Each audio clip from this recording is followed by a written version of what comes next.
I was taking classes at Harvard, government classes, and my specialty or my interest area was Russia and Eastern Europe. Now, Eastern Europe was, of course, communist at that time.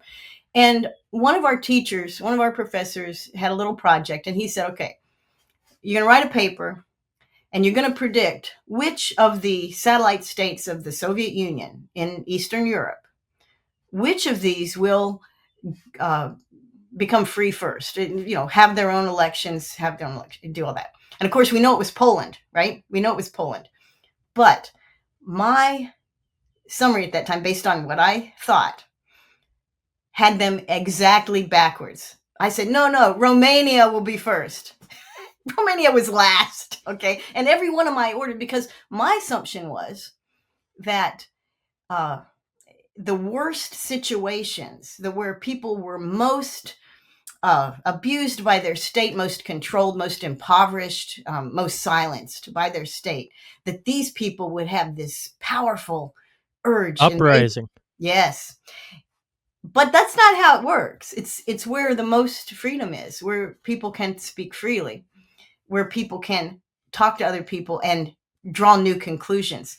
So in Poland, of course, obviously they had a very strong labor movement, right? And it came from labor. In fact, a lot of change comes from labor. But why? Because when you're working with people and you're part of a group and you trust them, you're speaking freely. You're learning freely, and you're learning not the message that your owners or the government wants to give you, but you're learning the message that people around you, people like you, also have come to, have been led to. So anyway, I had it backwards, and that made a big impression on me because, I'm like a good student, right? I like to make A's, and I don't know what I made on that, but I was totally wrong, right?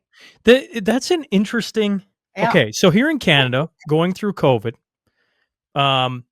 in Alberta, we had probably the most raucous group of people, like, upset what was being pushed on them through, lockdowns and the COVID pass and all these different things. And in Alberta, the premier got ousted, and then Premier Daniel Smith got eventually elected.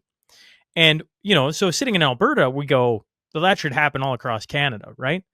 And now, certainly there's been new premiers come in, nothing similar to how Alberta did it.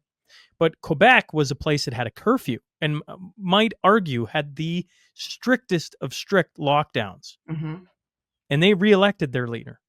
And we all sat out here and went, that makes no sense. Why would you do that? But what you just said would actually agree with that thought, that the most depressed population actually doesn't get out of it first.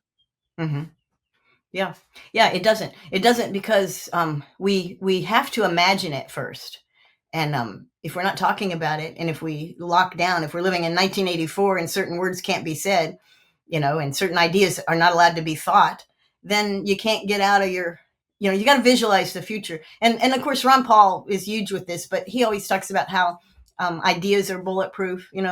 Nothing can stop the power of a good idea. But we have to imagine what freedom may look like to us. We have to feel that it's not just us, because think about it. If you're an isolated person who fights with everyone and you have no friends, well, you do have freedom.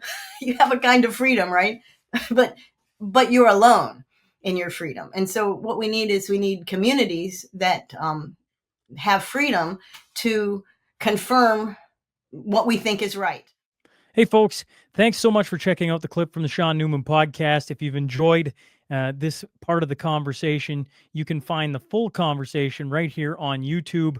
The link is in the description. Subscribe, hit that notification bell, and join us for more insightful chats here every week, 5 days a week, Monday through Friday. We're releasing new content. We'll see you on the next one.